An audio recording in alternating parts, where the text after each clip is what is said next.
Le carnet pédagogique du Musée des Arts et Métiers La gravité vaincue, grue et engins de levage traite l'histoire de ces engins, de la préhistoire au Moyen Âge, de la Renaissance au siècle des Lumières, de la Révolution à nos jours, puis le vocabulaire et les différentes techniques de levage, et ensuite de la grue de Cavey, qui est une grue particulière qui était liée à l'essor de la locomotive à vapeur en Angleterre au milieu du XIXe siècle. Il est présenté en page 7 les collections du musée concernant les grues et les engins de levage. Et pour finir, la réalisation d'une grue que l'on peut fabriquer à la maison ou en classe avec des matériaux de récupération. Bon, un rapide croquis pour vous présenter à quoi va ressembler la maquette. Deux boîtes de camembert inversées pour pouvoir faire le support rotatif. Un crayon qui va nous permettre de faire le moteur avec enroulement de la corde. Une flèche qui va avoir deux supports. Et une corde avec un trombone en guise de crochet. Donc nous avons la flèche ici avec de quoi la fixer au support de boîte de camembert par des agrafes. Par la suite, nous allons devoir faire une encoche de forme losange pour pouvoir laisser passer le fil qui va glisser le long de la flèche pour accrocher le crochet. Puis, pour maintenir l'axe moteur qui est représenté par un crayon, nous allons avoir deux cavaliers donc, qui vont laisser passer le crayon et fixer le tout au rebord du couvercle de la boîte de camembert. Donc on placera le crayon comme axe moteur qui passera au travers des deux cavaliers. Donc ces cavaliers sont fixés sur le couvercle inversé. On a un fil qui va s'enrouler grâce à une pièce de scotch qui fixera le fil sur le crayon. Et le tout pourra donc permettre de, en tournant le crayon, de faire monter ou descendre le fil sur lequel on aura accroché l'objet à déplacer. La rotation de la boîte de camembert se fait sur la partie inversée de la boîte, fixée par une punaise et un morceau de liège.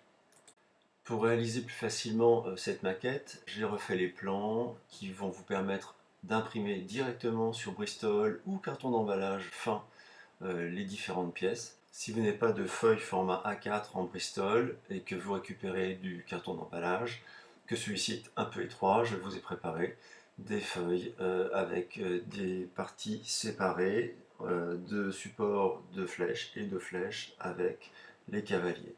Il vous faudra comme matériau de récupération du carton d'emballage fin ou du Bristol, une boîte de camembert, du scotch, une punaise, un crayon, 3 trombones, du fil jusqu'à 50 cm de long, un bouchon. Ça, c'est pour les matériaux de récupération ou d'usage. Pour le matériel, il vous faudra une planche à pain, un couteau à pain, une agrafeuse, une pointe, un stylo feutre, une règle graduée et du scotch. Alors, comme vous voyez, j'ai pu imprimer sur un emballage de carton fin mon plan sur une largeur de bande bien réduite par rapport à un A4. Ensuite, on découpe les différents éléments, qui sont assez peu nombreux finalement. Une fois qu'ils sont découpés, on va les plier selon leur axe de pliage ou de symétrie, à l'aide de l'arête d'une règle, pour avoir un pli bien droit. Donc on s'appuie sur la règle pour faire ce pli. Ensuite, on va plier à l'envers la partie flèche pour pouvoir entailler l'ouverture en losange, qui permettra de laisser passer le fil. Une fois que cette partie-là est faite, on va donc vérifier si tous les plis des éléments sont correctement faits. On a 4 petits points que j'ai oublié de marquer, donc il faudra les percer avec la pointe dont je vous ai parlé. Là, on va coller les supports de flèches en fonction des numéros, le 1 sur le 1 et le 2 sur le 2. Ça va nous faire une sorte d'avion qui va avoir donc les ailes inclinées. Et donc ces parties, une fois collées, vont nous permettre d'avoir la structure quasi complète de notre flèche. Vous la laissez sécher tranquillement sur le côté pour pouvoir travailler le reste de la maquette.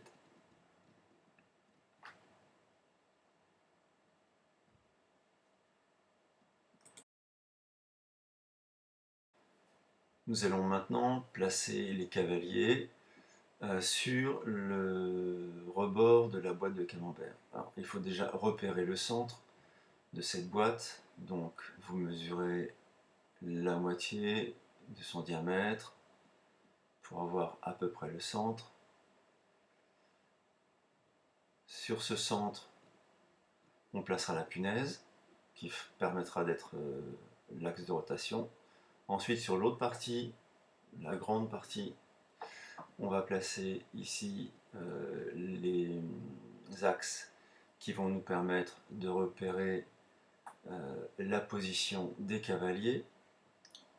On prend une agrafeuse, on plie correctement le cavalier qu'on va placer à cheval sur le trait. Donc le milieu du cavalier doit être à cheval sur le trait et on agrafe les deux côtés de ce cavalier. On reproduira la même chose de l'autre côté. Donc on plie le cavalier, on le replace de ce côté-là et on va pouvoir l'agrafer de nouveau.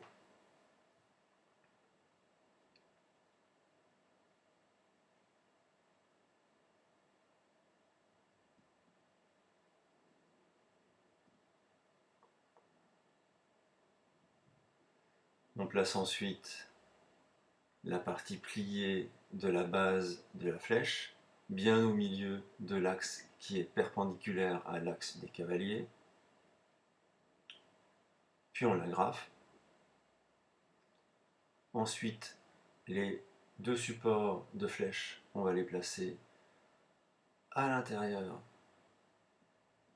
du couvercle de la boîte et on va les agrafer eux aussi sur le rebord de la boîte, du couvercle. Une fois que c'est fait, on a pratiquement la maquette finie. Alors il nous restera à couper un bouchon de liège, ce bouchon servant à fixer la pointe de la punaise. Donc, je sors une punaise, je la plante au croisement de mes deux droites, soit au milieu de ma boîte de camembert, et je vais planter l'autre partie de la boîte, donc le fond de la boîte généralement, au milieu, sur le point que j'ai réalisé tout à l'heure, et je mets mon bouchon au bout de la pointe pour pas risquer de me blesser. Donc le tout est prêt. Maintenant je mesure une longueur de fil de 30 cm minimum et de 50 maximum. Vous avez entre 30 et 50 cm de longueur de fil. Vous réalisez un nœud à un bout.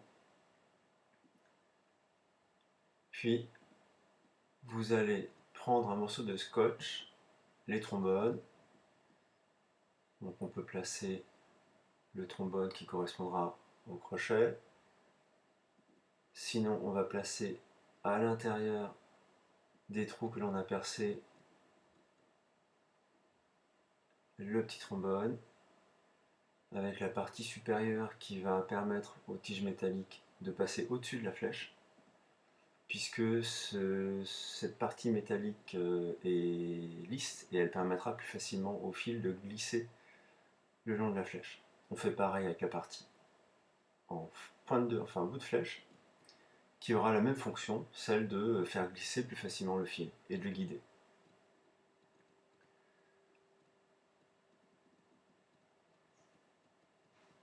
Ensuite, donc, le fil doit passer le long de la flèche et s'accrocher à l'axe moteur qui sera l'axe du crayon. Donc on prend un crayon, un bout de scotch, on va d'abord glisser le crayon à l'intérieur au travers des deux cavaliers. Ensuite on place un bout de fil, enfin le bout du fil non noué le long du crayon et on le scotche. Une fois que le fil est fixé, on va passer l'autre extrémité au travers de l'ouverture en losange dans la flèche, puis on va faire glisser ce fil le long de la flèche en passant à l'intérieur du trombone qui va permettre de guider le fil et notre ensemble est monté. Il ne reste plus qu'à tester la rotation, ça marche. On va vérifier si l'axe moteur fonctionne. On peut déjà fixer le crochet simplement en l'enroulant.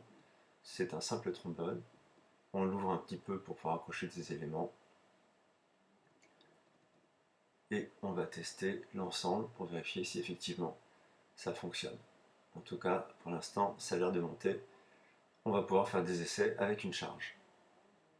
Donc l'exemple suivant, la suite, c'est de tester l'appareil. Est-ce que je peux monter une charge avec ma petite grue portuaire? L'ensemble tourne et je peux déposer sur le quai effectivement l'objet ou ma charge. Voilà, votre grue est finie, vous pouvez jouer avec, l'améliorer, l'enrichir avec des pièces de carton, des pièces de bois. Merci à vous d'avoir visionné cette vidéo en espérant que vous allez réaliser une belle maquette de grue et au plaisir de vous voir bientôt, prochainement après le confinement, au sein du musée des Arts et Métiers à Paris.